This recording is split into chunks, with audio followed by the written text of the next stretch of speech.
ദൈവ തിരുനാമത്തിന് മഹത്വമുണ്ടാവട്ടെ.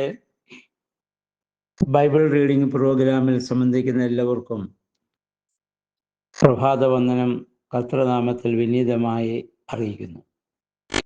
ഇന്ന് നമ്മൾ വായിച്ച് ധ്യാനിക്കുന്നത് ലൂക്കോസിൻ്റെ സുവിശേഷം 11-ാം അധ്യായമാണ്. ലൂക്കോസിൻ്റെ സുവിശേഷം 11-ാം അധ്യായം. 11-ാം അധ്യായത്തിൽ കർത്താവ് അടുത്ത് പ്രാർത്ഥിച്ചുകൊണ്ടിരുന്നപ്പോൾ, പ്രാർത്ഥന കഴിഞ്ഞപ്പോൾ ശിഷ്യന്മാർ ഒരാളെ ചെന്ന് കർത്താവിനോട് പറഞ്ഞു, കർത്താവേ, യോഹന്നാൻ തൻ്റെ ശിഷ്യന്മാരെ പഠിപ്പിച്ചതുപോലെ ഞങ്ങളെ പ്രാർത്ഥിക്കുവാൻ നീ പഠിപ്പിക്കണമേ. യഹൂദ റാബിമാരും തൻ്റെ ശിഷ്യന്മാരെ പ്രത്യേക പ്രാർത്ഥനകൾ അവർ പഠിപ്പിച്ചിരുന്നതുപോലെ സ്നാപക യോഹന്നാനും തൻ്റെ ശിഷ്യന്മാരെ പ്രാർത്ഥനകൾ പഠിപ്പിച്ചിരുന്നു. അതുപോലെ കർത്താവിൻ്റെ ശിഷ്യന്മാർ കർത്താവിനോട് ആവശ്യപ്പെടുന്നു, അവരെയും പ്രാർത്ഥിക്കാൻ പഠിപ്പിക്കണമേ. അപ്പോൾ കർത്തൃ പ്രാർത്ഥന അവരെ പഠിപ്പിക്കുന്നുണ്ട്. ഇത് വിശുദ്ധ മത്തായിയുടെ സുവിശേഷത്തിൽ നമ്മൾ വായിച്ച് ധ്യാനിച്ചതാണ്. അതുമായി ബന്ധപ്പെട്ട ഒരു പ്രസംഗം ഞാൻ നേരത്തെ യൂട്യൂബ് ചെയ്തിട്ടുള്ളത് കൊണ്ടും ഇനിയും അതിനെ കൂടുതൽ വിശദീകരിക്കേണ്ട കാര്യമില്ല. 5 മുതലുള്ളതായ വാക്യങ്ങളിൽ കർത്താവ് പ്രാർത്ഥനയുടെ ശക്തി വെളിവാക്കാൻ ഒരു ഉപമ പറയുന്നുണ്ട്. ആ ഉപമ ഇതാണ്: ഒരു മനുഷ്യൻ തൻ്റെ സ്നേഹിതനോട് ചേർന്ന് അവരടുത്തടുത്ത് താമസിക്കുന്നു. ഈ മനുഷ്യൻ്റെ അടുത്ത് രാത്രിയിൽ മറ്റൊരു സ്നേഹിതൻ കടന്നു വന്നു. അന്ന് അവന് കൊടുക്കുവാൻ ഇവൻ്റെ കയ്യിൽ ഭക്ഷണമില്ല. ആ കാലഘട്ടങ്ങൾ, യേശുവിൻ്റെ കാലഘട്ടം ഇന്നത്തെ പോലെ സമൃദ്ധമായ ഒരു ജീവിത രീതി ആയിരുന്നില്ല ഭൂരിപക്ഷം ആളുകൾക്കും. ഇന്ന് നമ്മൾ ഭക്ഷണം കഴിച്ച് കിടന്നു കഴിഞ്ഞാൽ ഏത് പാതിരാത്രിക്ക് എത്ര വിരുന്നുകാർ വന്നാലും കൊടുക്കുവാനുള്ളത് നമ്മുടെ ഫ്രിഡ്ജിൽ നമുക്ക് ഉണ്ട്, അല്ലെങ്കിൽ അത് ചെയ്യാനുള്ള സംവിധാനമുണ്ട്. ആ കാലങ്ങളിൽ അതില്ല. ഭക്ഷണ സമയത്ത് ആരെങ്കിലും വന്നാൽ അവർക്ക് കൂടി ഭക്ഷണം കൊടുക്കുക എന്നുള്ളതല്ലാതെ കഴിയുമ്പോൾ പെട്ടെന്നൊരാൾ വന്നാൽ അത് ബുദ്ധിമുട്ടാണ്. അപ്പോൾ ഇവൻ്റെ മറ്റൊരു സ്നേഹിതൻ അവൻ്റെ ഭവനത്തിൽ വന്നു. യാത്ര ചെയ്ത് വന്ന സ്നേഹിതനെ പട്ടിണിക്കിടുവാൻ ഇവന് മനസ്സില്ല. ഇവന് വിചാരിച്ച് ഇവൻ്റെ കയ്യിൽ അപ്പമില്ല, പക്ഷെ തൊട്ടടുത്ത് താമസിക്കുന്നത് എൻ്റെ ഒരു സ്നേഹിതനാണ്, അവൻ്റെ വീട്ടിൽ ധാരാളം അപ്പമുണ്ട്, അവൻ സമൃദ്ധിയുള്ളവനാണ്. ഈ മനുഷ്യൻ അവിടെ ചെന്ന് ആ കൂട്ടുകാരൻ്റെ വാതുക്കൽ മുട്ടി, സ്നേഹിത, മറ്റൊരു സ്നേഹിതൻ എൻ്റെ അടുത്ത് വന്നിരിക്കുന്നു, കൊടുക്കുവാൻ എൻ്റെ കയ്യിൽ അപ്പമില്ല. അപ്പോൾ നീ ഒരു 3 അപ്പം എനിക്ക് വായ്പ തരണം. വെറുതെ തരണമെന്ന് പറഞ്ഞില്ല, വായ്പ തന്നാൽ മതി, ഞാനത് മടക്കി തന്നുകൊള്ളാം, നീ എനിക്ക് എഴുന്നേറ്റ് തരണം. അപ്പോൾ അകത്ത് നിന്ന് ഒരു മറുപടി വന്നു, ഭക്ഷണം ഇല്ല, അപ്പമില്ല എന്ന് പറഞ്ഞില്ല, ഞാൻ കിടന്നുപോയി, കുഞ്ഞുങ്ങളും എൻ്റെ കൂടെ കിടക്കുന്നു, അതുകൊണ്ട് ഇപ്പം എനിക്ക് എഴുന്നേറ്റ് തരുവാൻ മനസ്സില്ല. പക്ഷേ ഈ മനുഷ്യൻ അവിടെ നിന്ന് പോകുന്നില്ല. അവൻ വീണ്ടും വീണ്ടും അവിടെ നിന്ന് അത് നിർബന്ധിച്ചു, എനിക്ക് തന്നേ പറ്റൂ. അപ്പോൾ ആ നിർബന്ധം സഹിക്കവയ്യാതെ ആ മനുഷ്യൻ എഴുന്നേറ്റ് അവന് വേണ്ടുന്നിടത്തോളം കൊടുത്തു എന്ന് നമ്മൾ വായിക്കുന്നു. 3 അപ്പം ചോദിച്ചുള്ളൂ, അവന് വേണ്ടുന്നിടത്തോളം കൊടുത്തു. പ്രാർത്ഥനയുടെ ശക്തി വെളിവാക്കുവാൻ കർത്താവ് പഠിപ്പിച്ച ഒരു ഉപമയാണിത്.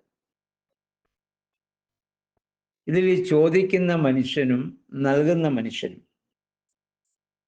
ഇതിന് വേദപണ്ഡിതന്മാര് ഇപ്രകാരം വ്യാഖ്യാനിക്കും: ചോദിക്കുന്ന വ്യക്തി മനുഷ്യന്റെ സ്ഥാനത്തും നൽകുന്നവൻ ദൈവവുമാണ്.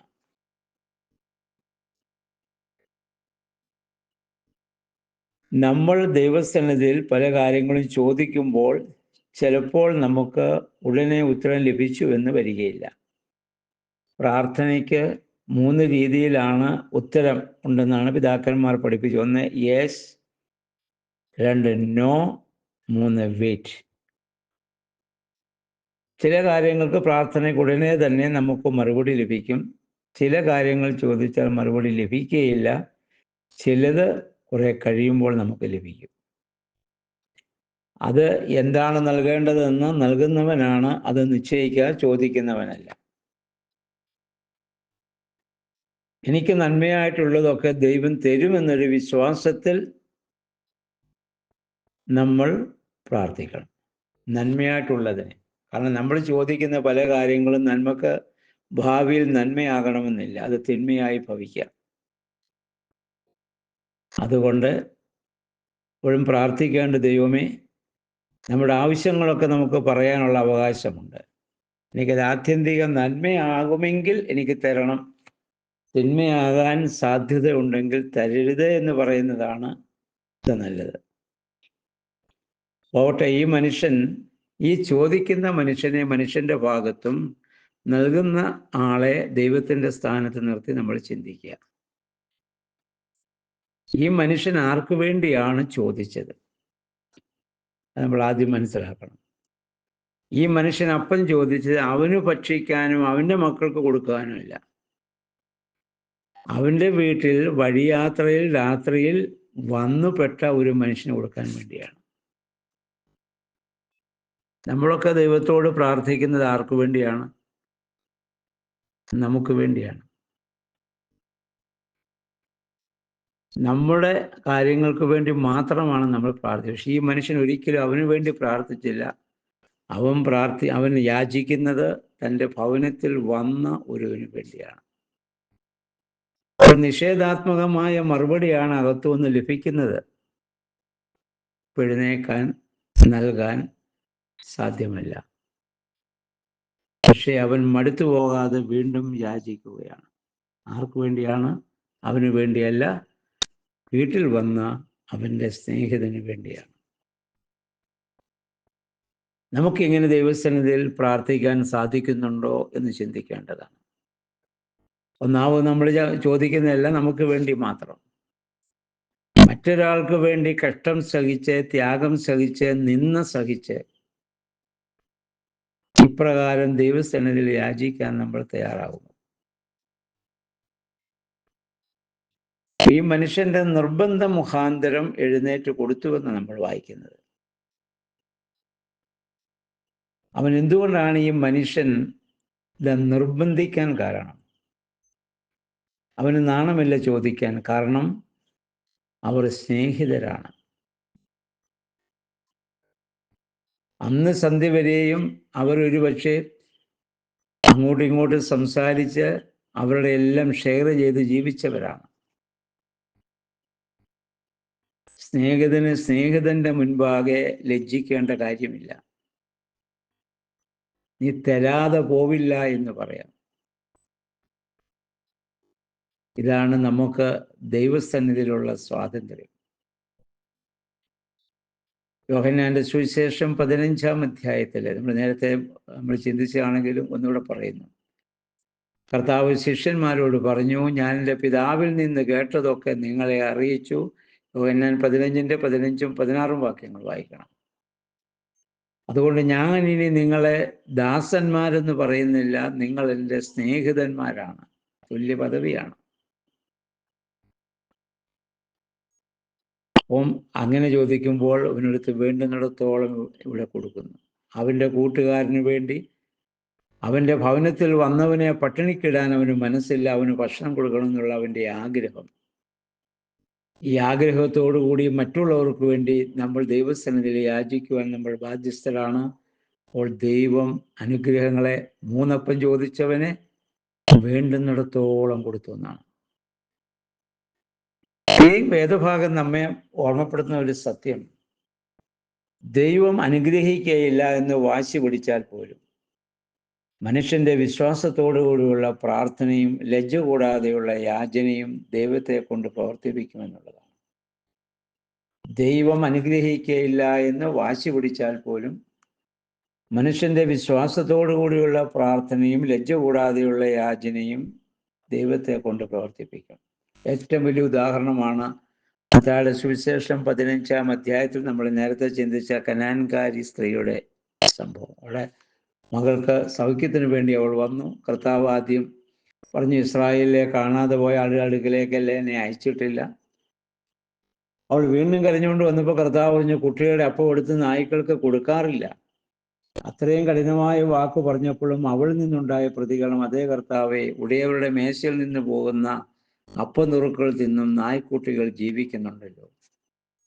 അതെ, നിന്റെ മക്കൾ ഇസ്രായേൽ ജനത്തിന് നീ കൊടുക്കുന്ന അനുഗ്രഹത്തിന്റെ ശേഷിപ്പ് ലഭിച്ചാലും ഞാൻ സംതൃപ്തയാണ്. അതുകൊണ്ട് എൻ്റെ മകൾ സൗഖ്യം പ്രാപിക്കുമെന്നുള്ള വിശ്വാസത്തിന്റെ തീഷ്ണത. ആ സ്ത്രീയോട് യേശു പറഞ്ഞു, സ്ത്രീയെ, നിന്റെ വിശ്വാസം വലിയത്, നിന്റെ ഹിതം പോലെ നിനക്ക് ഭവിക്കട്ടെ. ആ നാഴികയിൽ അവിടെ മകൾക്ക് സൗഖ്യം വന്നു. അബ്രഹാമിന്റെ വിശ്വാസമാണ് ഏറ്റവും വലിയ വിശ്വാസം എന്ന് പറഞ്ഞ് യേശുവിന് ചുറ്റി നിൽക്കുന്ന യഹൂദന്മാര് ഈ സ്ത്രീയെ നായ്ക്കൾ എന്ന് പറഞ്ഞ് അവർ അപഹസിക്കുന്നു. കാരണം പിതാവായ നോഹിന്റെ നഗ്നത കണ്ടത് മൂലം ശപിക്കപ്പെട്ട ഹാമിന്റെ മകൻ കനാന്റെ വംശപാരമ്പര്യത്തിൽപ്പെട്ടവരാണ്. കനാൻ നമ്മൾ നേരത്തെ ഇത് ചിന്തിച്ചിട്ടുള്ളതാണ്.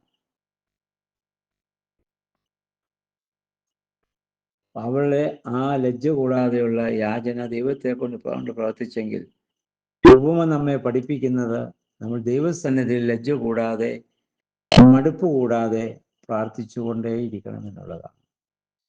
ഫലം ഒരുപക്ഷെ ഇപ്പോൾ ലഭിക്കാം, കുറെ കഴിഞ്ഞ് ലഭിക്കാം, പിന്നെ നമുക്കത് നന്മയാവില്ലെങ്കിൽ നമുക്ക് ലഭിച്ചില്ലെന്നും വരാം. അതുകൊണ്ട് നമ്മൾ നിരാശപ്പെടേണ്ട കാര്യമില്ല. എന്നിട്ട് കർത്താവ് ഈ ഉപമ പറഞ്ഞിട്ട് അതിൻ്റെ 9 മുതലുള്ള വാക്യങ്ങൾ നമ്മൾ വായിക്കുന്നു. ഞാൻ നിങ്ങളോട് പറയുന്നു, യാചിക്കുവിൻ നിങ്ങൾക്ക് ലഭിക്കും, അന്വേഷിക്കുവിൻ നിങ്ങൾ കണ്ടെത്തും, മുട്ടുവിൻ നിങ്ങൾക്കായി തുറന്നു കിട്ടും. എന്നിട്ട് പറയുന്നു, ഏതെങ്കിലും ഒരു മകൻ അപ്പനോട് അപ്പം ചോദിച്ചാൽ അവന് കല്ല് കൊടുക്കുമോ? മീൻ ചോദിച്ചാൽ പാമ്പിനെ കൊടുക്കുമോ? മുട്ട ചോദിച്ചാൽ തേളിനെ കൊടുക്കുമോ? എന്നിട്ട് ദോഷികളായ നിങ്ങൾ നിങ്ങളുടെ മക്കൾക്ക് നല്ല ദാനങ്ങളെ കൊടുക്കാൻ അറിയുന്നെങ്കിൽ സ്വർഗസ്ഥനായ പിതാവ് തന്നോട് യാചിക്കുന്നവർക്ക് പരിശുദ്ധാത്മാവിനെ എത്രയധികമായി നൽകും. ഇവിടെ നമ്മൾ മനസ്സിലാക്കേണ്ടത്, അപ്പനോട് മകൻ അപ്പം ചോദിച്ചാൽ ചോദിക്കാതെ തന്നെ കൊടുക്കും, ചോദിച്ചാൽ തീർച്ചയായിട്ടും അവനപ്പം കൊടുക്കും. മീൻ ചോദിച്ചാൽ ആരും പാമ്പിനെയല്ല മീനിനെ തന്നെ കൊടുക്കും. മുട്ട ചോദിച്ചാൽ തേളിനെയല്ല മുട്ട, ചോദിക്കുന്നതൊക്കെ കൊടുക്കും. എന്നിട്ട് കർത്താവ് പറയാണ്, നിങ്ങൾ നിങ്ങളുടെ മക്കൾക്ക് അങ്ങനെ നല്ല ദാനങ്ങളെ കൊടുക്കാൻ നിങ്ങൾ തയ്യാറാകുമെങ്കിൽ സ്വർഗസ്ഥനായ പിതാവ് തന്നോട് യാചിക്കുന്നവർക്ക് പരിശുദ്ധാത്മാവിനെ എത്ര നൽകുമെന്നാണ് പറഞ്ഞത്. എന്ന് പറഞ്ഞാൽ നമ്മൾ ദൈവത്തോട് യാചിക്കേണ്ടതും അന്വേഷിക്കേണ്ടതും മുട്ടേണ്ടതും എന്തിനു വേണ്ടിയാണ്? നമ്മൾ യാചിക്കുകയും അന്വേഷിക്കുകയും മുട്ടുകയും ചെയ്യേണ്ടത് പരിശുദ്ധാത്മാവിന് വേണ്ടിയാണ്, അല്ല അപ്പത്തിനും മീനിനും മുട്ടയ്ക്കും വേണ്ടിയല്ല. അതാ പറഞ്ഞ നിങ്ങളുടെ പിതാക്കന്മാർ അതിനുള്ള ഇതായ ക്രമീകരണം നിങ്ങളുടെ പിതാക്കന്മാർ ചെയ്തു വെച്ചിട്ടുണ്ട്. അപ്പവും മീനും മുട്ടയും ഭൗതികമായ ആവശ്യങ്ങളുടെ പ്രതീകമാണ്. അത് നമ്മൾ പ്രാർത്ഥിക്കുന്നവനും പ്രാർത്ഥിക്കാത്തവനും ഒക്കെ ദൈവം കൊടുത്തുകൊണ്ടിരിക്കും. അതാണ്ട് തൻ്റെ ഗിരിപ്രഭാഷണം, നീതിമാന്റെ മേലും നീതി കെട്ടവന്റെ മേലും മഴ പെയ്യുകയും നല്ലവരുടെ മേലും ദുഷ്ടന്മാരുടെ മേലും സൂര്യനെ ഉദിപ്പിക്കുകയും ചെയ്യുമെന്ന് നമ്മൾ നേരത്തെ വായിച്ചിട്ടുള്ളതാണ്. അതുകൊണ്ടാണ് കർത്താവ് ഇവിടെ പറഞ്ഞത്, നിങ്ങൾ അപ്പം ചോദിച്ചാൽ അവന് കല്ല് കൊടുക്കുന്നില്ല, മീൻ ചോദിച്ചാൽ പാമ്പിനെ കൊടുക്കുന്നില്ല, മുട്ട ചോദിച്ചാൽ തേളിനെ അല്ല നൽകുന്നത്, ചോദിക്കുന്നത് തന്നെ അത് കൊടുക്കും. കാരണം അതിനുള്ള ക്രമീകരണം ദൈവം ലോകത്ത് ഇവിടെ ചെയ്തു വെച്ചിട്ടുണ്ട്. പാടത്ത് വിത്ത് വിതച്ചാൽ നമ്മൾ പ്രാർത്ഥിച്ചാലും പ്രാർത്ഥിച്ചില്ലെങ്കിലും വിത്തുകൾ മുളയ്ക്കും,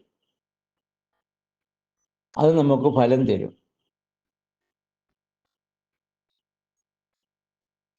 കടലിലുള്ള എല്ലാ മത്സ്യങ്ങളോടും ദൈവം പറഞ്ഞിട്ടുണ്ട്, പെറ്റുപെരുകണം, എൻ്റെ മക്കൾ അത് പിടിച്ചു കൂട്ടിയാൽ മതി. മീൻ വർദ്ധിക്കാൻ വേണ്ടി മീൻ പെറ്റുവരുവാൻ വേണ്ടി പ്രത്യേകം പ്രാർത്ഥിച്ചാലും പ്രാർത്ഥിച്ചില്ലെങ്കിലും അത് സംഭവിക്കും. എല്ലാ കോഴികളോടും താറാക്കളോടും ദൈവം പറഞ്ഞിട്ടുണ്ട്, നിരന്തരമായി മുട്ടയിടണം എൻ്റെ മക്കൾ, അത് പറക്കി അവർ ഭക്ഷിക്കട്ടെ. അതിനുവേണ്ടി പ്രാർത്ഥിച്ചാലും പ്രാർത്ഥിച്ചില്ലെങ്കിലും അത് മുട്ടയിടും. പക്ഷെ അങ്ങനെ കിട്ടുന്നതല്ല പരിശുദ്ധാത്മാവിനെ. അത് ആവശ്യമുള്ളവനും മാത്രം, നിർബന്ധിക്കുന്നവനും മാത്രം ലഭിക്കുന്നതാണ്. ഭൗതികമായ മറ്റാവശ്യങ്ങൾ ലഭിക്കുന്നത് പോലെ പരിശുദ്ധാത്മാവ് എന്ന് പറഞ്ഞാൽ ദൈവം തന്നെയാണ്. ആ ദൈവത്തെ വേണ്ടി ദൈവം നിന്റെ ഹൃദയത്തിൽ വരുവാൻ, ദൈവം നിന്റെ ഭവനത്തിൽ വരുവാൻ നീ യാചിക്ക്, അന്വേഷിക്കണം, മുട്ടണം. പക്ഷെ നമ്മളൊക്കെ യാചിക്കുകയും അന്വേഷിക്കുകയും മുട്ടുകയും ചെയ്യുന്നതൊക്കെ ഭൗതികമായ ആവശ്യങ്ങളെ പ്രതി മാത്രമാണ്. അതിനപ്പുറം എന്തിനെങ്കിലും വേണ്ടി നമ്മൾ യാചിക്കാറില്ല, അന്വേഷിക്കാറില്ല, മുട്ടാറില്ല.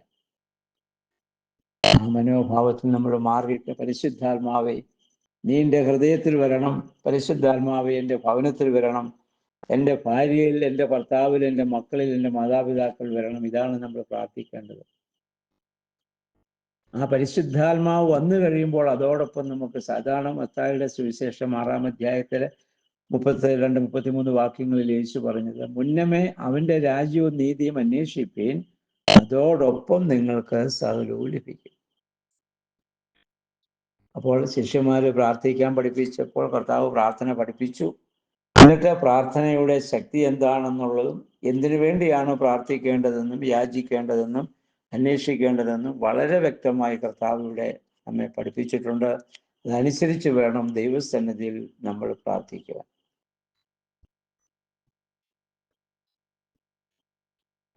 ഇനി അതിൻ്റെ 14 മുതലുള്ള വാക്യങ്ങളിൽ നമ്മൾ വായിക്കുന്നത് യേശുവും അല്ലെങ്കിൽ യേശു വീര്യപ്രവർത്തികളെയൊക്കെ ചെയ്യുമ്പോൾ ശാസ്ത്രി പരീശന്മാർ യേശുവിനോട് പറഞ്ഞു, യേശുവിനെ കുറിച്ച് പറഞ്ഞു, അവൻ പിശാചുക്കളെ ബഹിഷ്കരിക്കുന്നത് ഭൂതങ്ങളുടെ തലവനായ ബെൽസെബൂബിനെ കൊണ്ടാണ്. ദൈവികമായ ശക്തിയാലാണ് കർത്താവ് ഇത് ചെയ്യുന്നതെന്നൊക്കെ അവർക്കറിയാം. അത് മനസ്സിലാക്കിക്കൊണ്ട് തന്നെയാണ് അവർ പറഞ്ഞത്, ഇവൻ ഭൂതങ്ങളുടെ തലവനെ കൊണ്ട് ഇതൊക്കെ ചെയ്യുന്നു. അപ്പൊ കർത്താവ് ചോദിക്കുന്നുണ്ട്, ഭൂതം ഭൂതത്തെ പുറത്താക്കുമോ? ഭൂതം ഭൂതത്തെ പുറത്താക്കുന്ന മണ്ടനല്ല. അവൻ ഭൂതത്തെ സ്നേഹിച്ചാണ് അവൻ്റെ കാര്യങ്ങൾ അവൻ നടത്തുക. കർത്താവ് അവിടെ ഒരു ഉപമ പറയുന്നുണ്ട്. ഒരു ബലവാനായ ഒരു മനുഷ്യനെ പിടിച്ചു കെട്ടിയിട്ടല്ലാതെ അവൻ്റെ വീട് കവർ ചെയ്യാൻ പറ്റത്തില്ല എന്ന് പറഞ്ഞാൽ, ഇവിടെ ബലവാനായിരിക്കുന്ന ആ പിശാചിനെ പിടിച്ചു കെട്ടുവാൻ താൻ വന്നിരിക്കുന്നു എന്ന് പരോക്ഷമായി യേശു ഇവിടെ പ്രഖ്യാപിക്കുകയാണ്. യേശു ദൈവികമായ ശക്തിയാലാണ് ഇത് ചെയ്തെന്നൊക്കെ അവർക്കറിയാം. പക്ഷേ യേശുവിനെ അപഹസിക്കാൻ വേണ്ടി അവർ അത് പറഞ്ഞതാണ്. നമ്മളും എന്നിട്ട് മറ്റ് സുവിശേഷങ്ങൾ വായിച്ചു. കർത്താവ് എന്നിട്ട് പറയുന്നുണ്ട്, മനുഷ്യനോട് ചെയ്യുന്ന ഏത് പാപങ്ങളും ക്ഷമിക്കപ്പെടും, പക്ഷെ പരിശുദ്ധാത്മാവിനെതിരായ പാപം ക്ഷമിക്കപ്പെടുകയില്ല.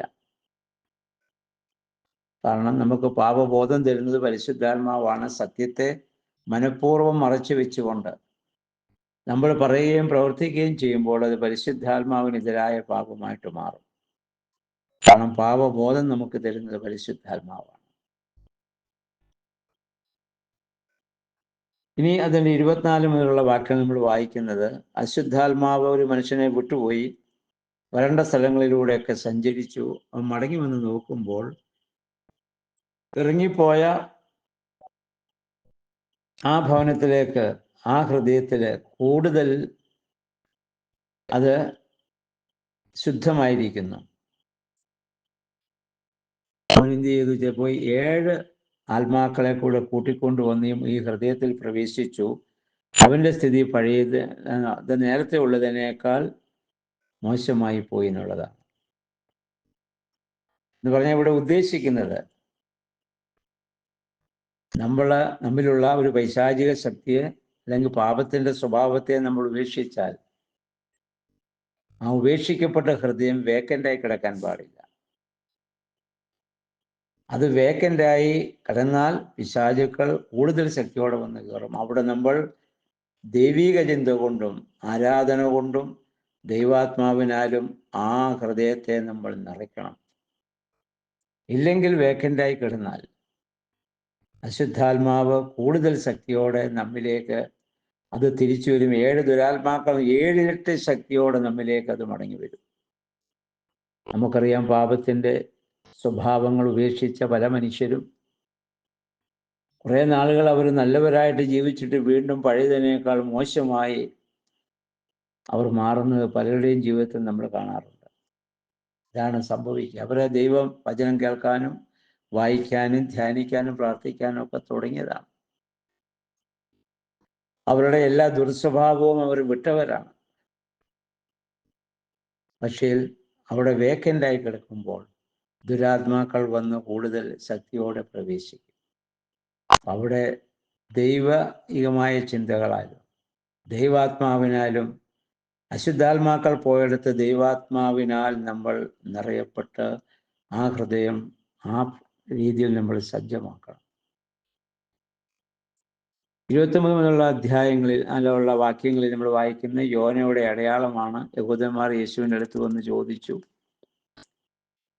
ഞങ്ങൾക്ക് ഒരു അടയാളം, ഞങ്ങൾ ഇതിന് വിശ്വസിക്കാൻ ഒരു അടയാളം തരാമോ എന്ന് ചോദിക്കുമ്പോൾ യേശു പറയുന്നുണ്ട്, യോനാ പ്രവാചകന്റെ അടയാളമല്ലാതെ മറ്റൊരു അടയാളം നിങ്ങൾക്ക് ലഭിക്കുകയില്ല. മത്തായി 12:38 മുതൽ 42 വരെയുള്ള വാക്യങ്ങൾ നമ്മളിത് നേരത്തെ വായിച്ച് ധ്യാനിച്ചതാണ്. കർത്താവ് മത്തായിയുടെ സുവിശേഷത്തിൽ പറഞ്ഞു, ദോഷവും വ്യഭിചാരവുമുള്ള തലമുറ അടയാളം അന്വേഷിക്കുന്നു. യോനാ പ്രവാചകന്റെ അടയാളമല്ലാതെ മറ്റൊരു അടയാളം നിങ്ങൾക്ക് ലഭിക്കുകയില്ല. യോന 3 രാവും 3 പകലും കടലാനയുടെ തിമിംഗലത്തിന്റെ വയറ്റിലായിരുന്നു. ആയതുപോലെ മനുഷ്യപുത്രൻ 3 ദിവസം ഭൂമിക്കുള്ളിലിരിക്കും. യോന എങ്ങനെ മത്സ്യത്തിന്റെ വയറ്റിൽ നിന്ന് പുറത്തു വന്നുവോ ആയതുപോലെ മനുഷ്യപുത്രന്റെ പുനരുത്ഥാനവും സംഭവിക്കും എന്ന് പറഞ്ഞ യഹൂദന്മാർക്ക് യേശുവിൽ വിശ്വസിക്കാൻ വേണ്ടി അവരുടെ പിതാക്കന്മാരുടെ കാലത്ത് യഹോവയായ ദൈവം കൊടുത്ത ഒരു അടയാളമായിരുന്നു യോനയുടെ സംഭവം. അല്ലാതെ മറ്റടയാളങ്ങളൊക്കെ നിങ്ങൾ അന്വേഷിച്ചാൽ നിങ്ങൾ ദോഷവും വ്യഭിചാരവുമുള്ള തലമുറയാവും.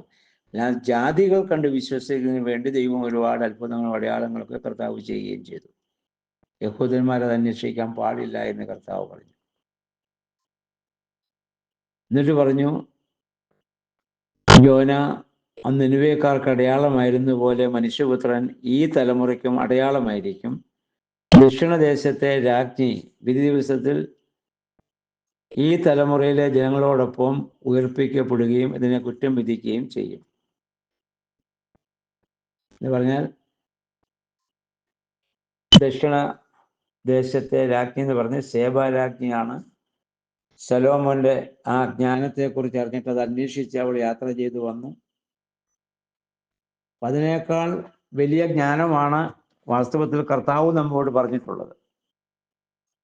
അതിനെ നമ്മൾ തിരസ്കരിക്കാൻ പാടില്ല. ആ ശേബാരാജ്ഞി അത് അന്വേഷിച്ച് വന്നതുപോലെ തന്നെ നമ്മൾ ആ ദൈവത്തിൻ്റെ വചനത്തെ അന്വേഷിച്ച് ബുദ്ധിമുട്ടി അത് മനസ്സിലാക്കാൻ വേണ്ടി ശ്രമിക്കണമെന്ന ദൂതാണ് കർത്താവ് നമുക്കിവിടെ നൽകുന്നത്.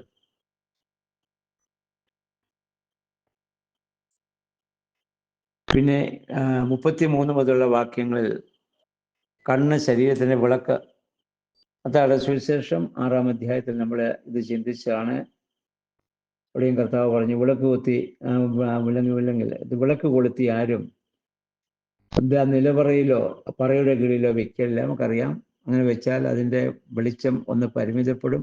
കുറേ കഴിയുമ്പോൾ വായു സഞ്ചാരമില്ലാത്തത് കെട്ടുപോവുകയും ചെയ്യും. കർത്താവ് നമ്മുടെ കണ്ണിനെ കുറിച്ചാണ് കർത്താവ് പറയുന്നത്. കണ്ണ് കുറ്റമറ്റതെങ്കിൽ ശരീരം മുഴുവൻ പ്രകാശിക്കും, കണ്ണ് ദുഷിച്ചതെങ്കിലോ ശരീരം മുഴുവൻ ഇരുണ്ടുപോകും. നമ്മൾ നേരത്തെ ചിന്തിച്ചു. കണ്ണ് ഒരു പവർഫുൾ ഡിജിറ്റൽ ക്യാമറ ആണ്. എന്ത് കണ്ടാലും കണ്ണ് ആകർഷിക്കും, അത് ക്ലിക്ക് ചെയ്യും. നമുക്ക് മിക്കവാറും പാപ സ്വഭാവങ്ങളൊക്കെ നമ്മുടെ ഹൃദയത്തിലേക്ക് കടക്കുന്നത് കണ്ണാകുന്ന വാതിലിലൂടെയാണ്. അസൂയ, മറ്റുള്ളവരോടുള്ള ഇതെല്ലാം നമുക്കുണ്ടാകുന്നത് നമ്മൾ കാണുമ്പോഴാണ്. അപ്പോൾ കണ്ണിനെ നമ്മൾ വളരെയേറെ നമ്മൾ ശ്രദ്ധിക്കേണ്ടതാണ്. കർത്താവ് പറഞ്ഞ കണ്ണ് വെളിച്ചമുള്ളതാണെങ്കിൽ ശരീരം മുഴുവൻ വെളിച്ചമാണ്. കണ്ണിൻ്റെ പ്രകാശം പോയാൽ ശരീരമല്ല ലോകം മുഴുവൻ നമുക്ക് ഇരുണ്ടതായിട്ട് തോന്നും.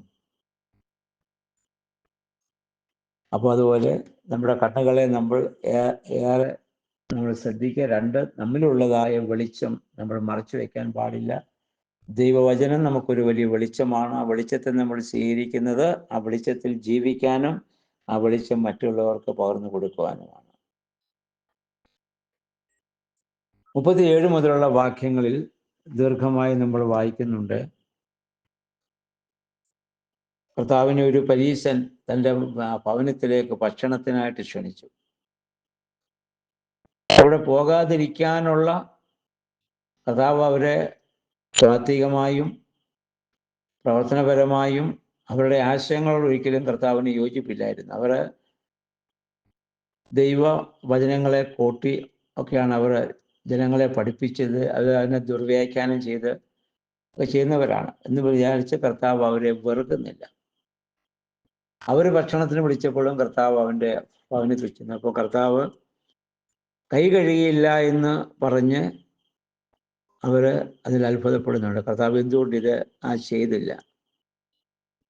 അപ്പോൾ കർത്താവ് പറഞ്ഞു, നിങ്ങൾ പരീശന്മാര് പാത്രങ്ങളുടെ പുറമാണ് നിങ്ങൾ വെടിപ്പാക്കുക, അകമാണ് വെടിപ്പാക്കപ്പെടേണ്ടത്. നമ്മൾ നേരത്തെ നമ്മൾ ഇതിനെപ്പറ്റി ചിന്തിച്ചതാണ്. കർത്താവ് ആവശ്യപ്പെട്ടത് ശരീരത്തിൻ്റെ പുറത്തുള്ള വിശുദ്ധിയല്ല, ഹൃദയവിശുദ്ധി മാത്രമാണ് കർത്താവ് ആവശ്യപ്പെട്ടത്. കാരണം എല്ലാ പാപങ്ങളും ഉടലെടുക്കുന്നതും നമ്മൾ സൂക്ഷിച്ചു വെക്കുന്നതും കൊണ്ടു നടക്കുന്നതും ഒക്കെ നമ്മുടെ ഹൃദയത്തിലാണ്. അതുകൊണ്ട് ഹൃദയത്തിൻ്റെ വിശുദ്ധിയാണ് കർത്താവ് ആവശ്യപ്പെട്ടത്. അതാണ് കിണ്ടികിണ്ണങ്ങളുടെ പുറമല്ല അകമാണ് വെളിപ്പാക്കപ്പെടേണ്ടതെന്ന് കർത്താവ് പറയാനുള്ള കാരണം. കർത്താവ് ചോദിക്കുന്നു, ഭോഷന്മാരെ, അതിൻ്റെ പുറം നിർമ്മിച്ചവൻ തന്നെയല്ലേ അകവും എന്താ നിർമ്മിച്ചത്? നിങ്ങൾക്കുള്ളത് നിങ്ങൾ ദാനം ചെയ്യുവിൻ, അപ്പോൾ നിങ്ങൾക്കെല്ലാം ശുദ്ധമായിരിക്കും. പരീശന്മാർ കർമ്മപരമായിട്ട് ഈ പ്രവൃത്തികളൊക്കെ ചെയ്തിരുന്നു. പക്ഷെ അവരുടെ അവർക്കുള്ളത് മറ്റുള്ളവർക്ക് ദാനം ചെയ്യാനോ കൊടുക്കാനോ ഒന്നും അവർ കൂട്ടാക്കിയിരുന്നില്ല. കർമ്മപരമായിട്ട് ദൈവത്തിൻ്റെ കൽപ്പനകളെ അവർ ആചരിച്ചു വന്നെങ്കിലും ആന്തരികമായ ഒരു പരിവർത്തനം, മനസ്സിൻ്റെ രൂപാന്തരീകരണം അവർക്കൊരിക്കലും സംഭവിച്ചില്ല. കർത്താവ് പറയുന്നു, നിങ്ങൾ ജീരകത്തിലും മറ്റ് തുളസിയിലൊക്കെ നിങ്ങൾ ദശാംശം കൊടുക്കുന്നു, എന്നാൽ ദൈവത്തിൻ്റെ നീതിയും സ്നേഹവും ഒക്കെ നിങ്ങൾ മറിച്ച് കളയുന്നു. എളിയവനോട് കാരുണ്യമില്ല, ദരിദ്രനെ അപഹസിക്കുകയും കൂടുതൽ പീഡിപ്പിക്കുകയും അങ്ങനെ അവർ സമ്പത്ത് വർദ്ധിപ്പിക്കുകയും ചെയ്തു. കർത്താവ് പറഞ്ഞു, നിസാര കാര്യങ്ങളിലൊക്കെ നിങ്ങൾ കൊടുത്തിട്ട് വലിയ കാര്യങ്ങളെ നിങ്ങൾ മറിച്ച് കളയുന്നു. ദൈവം നോക്കുന്നത് ദൈവികമായ നീതിയാണ്. അപ്പോൾ നമ്മൾ ബാഹ്യമായി കൊടുക്കുന്നതിനേക്കാൾ ആന്തരികമായ ഒരു പരിവർത്തനം നമ്മളിലുണ്ടായിട്ട് അതിൽ വിശുദ്ധിയോടെ ജീവിക്കുവാനാണ് കർത്താവ് ഇവിടെ ആവശ്യപ്പെടുന്നത്. എന്നിട്ട് അവരെക്കുറിച്ച് പറഞ്ഞ്, നിങ്ങൾ സിനഗോഗുകളിൽ അത് പ്രമുഖ സ്ഥാനവും പൊതുസ്ഥലത്ത് അഭിവാദനവും ഒക്കെ നിങ്ങൾ പ്രതീക്ഷിക്കുന്നു. കർത്താവ് പറഞ്ഞു, നിങ്ങൾ കാണപ്പെടാത്ത കുഴിമാടങ്ങൾ പോലെയാണ്. അതിൽ വീണാൽ വീഴുന്നവൻ അത് നശിക്കും. അത് അല്ലെങ്കിൽ ശവക്കല്ലറയ്ക്ക് തുല്യം. പുറമേ വെള്ള പൂശിയിട്ടുണ്ട്, അകം മുഴുവൻ മ്ലേച്ഛത കൊണ്ട് നിറഞ്ഞിരിക്കുന്നു. മറ്റുള്ളവരുടെ മുൻപാകെ നല്ലവരെന്ന് നിങ്ങളെക്കുറിച്ച് പറയിപ്പിക്കാൻ സാധിക്കുന്നുണ്ട്, പക്ഷെ നിങ്ങളുടെ ഹൃദയം അങ്ങനെയല്ല. കർത്താവ് പറഞ്ഞു, 47 മുതൽ, നിങ്ങളുടെ പിതാക്കന്മാർ വധിച്ച പ്രവാചകന്മാർക്ക് നിങ്ങൾ കല്ലറകളെ പണിയുന്നു. അങ്ങനെ നിങ്ങളുടെ പിതാക്കന്മാരുടെ പ്രവൃത്തികൾക്ക് നിങ്ങൾ സാക്ഷ്യം നൽകുന്നു. നിങ്ങളുടെ പിതാക്കന്മാർ പ്രവാചകന്മാരെ പീഡിപ്പിക്കുകയും കൊല്ലുകയും ചെയ്തു. അങ്ങനെ നിങ്ങളുടെ പിതാക്കന്മാർ കൊന്ന പ്രവാചകന്മാർക്ക് വേണ്ടി നിങ്ങൾ വലിയ കല്ലറകൾ പണിയുകയും അവരെ നിങ്ങൾ ഇപ്പോൾ അവരുടെ പേര് പറഞ്ഞ് ആദരിക്കുകയും ചെയ്യുന്നു. കർത്താവ് പറഞ്ഞതിൻ്റെ അർത്ഥം, ജീവിച്ചിരിക്കുമ്പോൾ നൽകാത്ത സ്നേഹം മരിച്ചതിന് ശേഷം നൽകുന്നതിൽ യാതൊരു അർത്ഥവുമില്ല. മനുഷ്യന് സ്നേഹവും കരുതലും സംരക്ഷണവും ഒക്കെ ആവശ്യമായിരിക്കുന്നത് ജീവിച്ചിരിക്കുമ്പോഴാണ്. അത് നൽകാൻ സാധിക്കാതെ മരണശേഷം ആളെക്കുറിച്ച് നമ്മൾ കുറെ പൊഴുത്തി പറഞ്ഞതുകൊണ്ടോ അവരുടെ ഓർമ്മയ്ക്കായി കുറെ കാര്യങ്ങൾ ചെയ്തതുകൊണ്ടോ യാതൊരു പ്രയോജനവുമില്ല. അതാണ് നിങ്ങളുടെ പിതാക്കന്മാർ കൊന്നവർക്ക് വേണ്ടി നിങ്ങൾ കല്ലറ പണിത് അവരെ ആദരിക്കുന്നു. നിങ്ങളുടെ പിതാക്കന്മാരുടെ തെറ്റുകൾക്ക് നിങ്ങളും പങ്കുവഹിക്കുന്നു എന്നാണ് കർത്താവ് പറയുന്നത്. പല മാതാപിതാക്കളും രോഗക്കിടക്കയിലും പട്ടിണിയിലുമൊക്കെ ആയിരിക്കുമ്പോൾ അവരെ കരുതുകയോ നോക്കുകയോ ശുശ്രൂഷിക്കുകയോ ചെയ്യാതെ മരിച്ചു കഴിയുമ്പോൾ ഗംഭീരമായ രീതിയിൽ വലിയ ശവസംസ്കാരവും വലിയ കല്ലറകളും അതിൽ ഗ്രാനൈറ്റും മാർബിളിലൊക്കെ നമ്മൾ പേരുകൾ കൊത്തിവെക്കുകയും അവിടെ നല്ല പൂച്ചട്ടികൾ വയ്ക്കുകയും അവിടെ നമ്മൾ ആ കല്ലറകളെ ആദരിക്കുകയും ചെയ്യുന്നു. അതുകൊണ്ട് എന്ത് പ്രയോജനം? അതാണ് ജീവിച്ചിരിക്കുമ്പോൾ നൽകാത്ത സ്നേഹം അവർക്ക് മരിച്ചതിന് ശേഷം നൽകുന്നതിൽ എന്താണ് പ്രയോജനം?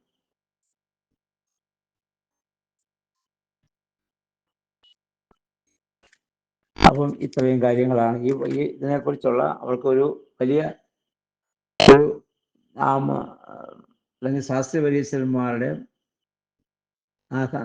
അവരുടെ ഹൃദയത്തിൽ അല്ലെങ്കിൽ ആചരണപരമായിട്ടുള്ള അവരുടെ ഭക്തിയെ കർത്താവ് ശക്തമായി ഇവിടെ വിമർശിച്ച് ആന്തരികമായ വെളിച്ചം അവർക്ക് ലഭിക്കത്തക്കവണ്ണം കർത്താവ് അവരെ ബോധ്യമാക്കാൻ വേണ്ടി ഈ കാര്യങ്ങളൊക്കെ അവരോട് പറയുന്നു. നമ്മുടെ ജീവിതത്തിലും ഈ ഘട്ട കാര്യങ്ങളൊക്കെ നമ്മളൊന്ന് ചിന്തിച്ച് ഇന്നും കർമ്മപരമായി ഒരുപാട് കാര്യങ്ങൾ നമ്മൾ ചെയ്യുന്നുണ്ട്. എല്ലാ ശുശ്രൂഷകളും നമ്മൾ ചെയ്യുന്നുണ്ട്. എല്ലാ പാട്ടുകളും പാടുന്നുണ്ടാവാം, വേദപുസ്തകം വായിക്കാൻ വേണ്ടി വായിക്കുന്നുണ്ടാവാം, അല്ലെങ്കിൽ അങ്ങനെയുള്ള കാര്യങ്ങളൊക്കെ നമ്മൾ ചെയ്യുന്നുണ്ടാകാം. പക്ഷെ നമ്മുടെ ഹൃദയത്തിൻ്റെ വിശുദ്ധി യഥാർത്ഥമായിട്ടുണ്ടോ? കർത്താവ് നമ്മുടെ ഹൃദയത്തിലുണ്ടോ? നമ്മൾ ചിന്തിക്കണം. ഈ അധ്യായം ആരംഭിച്ചത് പ്രാർത്ഥനയുടെ കാര്യം പറഞ്ഞുകൊണ്ടാണ്. പ്രാർത്ഥിക്കാൻ പഠിപ്പിക്കണമേ. എന്താണ് പ്രാർത്ഥനയിൽ നമ്മൾ കണ്ടു? ആ പ്രാർത്ഥനയുടെ ശക്തി എന്താണെന്ന് നമ്മൾ കണ്ടു. എന്തിനു വേണ്ടിയാണ് പ്രാർത്ഥിക്കേണ്ടതെന്ന് നമ്മൾ കണ്ടു. ഇനി നമ്മുടെ ജീവിതത്തിൽ നമ്മുടെ ഹൃദയത്തെ നമ്മൾ എങ്ങനെ സംരക്ഷിക്കണം? ഹൃദയവിശുദ്ധിയാണ് കർത്താവ് ആവശ്യപ്പെടുക. ബാഹ്യകർമ്മങ്ങൾ വേണ്ടെന്നില്ല. ബാഹ്യമായ എല്ലാ ആചാരാനുഷ്ഠാനങ്ങളും അതിൻ്റെ ആന്തരികമായ മർമ്മത്തിലേക്ക് നമ്മളെ വഴി നടത്തുന്നില്ലെങ്കിൽ വെറും ആചരണമായിട്ട് അത് മാറും. അതുകൊണ്ട് അതിൻ്റെ അന്തസ്സത്തെ ഉൾക്കൊണ്ടുകൊണ്ട് നല്ല ക്രൈസ്തവ ജീവിതം നയിപ്പാൻ തക്കവണ്ണം ദൈവമേ, പരിശുദ്ധാത്മാവേ, ഞങ്ങളെ ശക്തീകരിക്കണമേ നമുക്ക് പ്രാർത്ഥിക്കാം. ഈ പകൽക്കാലം ഈ 11-ാം അധ്യായം വായിച്ച് ധ്യാനിച്ച് അതനുസരിച്ച് ജീവിതത്തെ ക്രമപ്പെടുത്തുവാൻ നമുക്ക് ശ്രമിക്കാം. ദൈവം അതിന് നമ്മെ സഹായിക്കട്ടെ.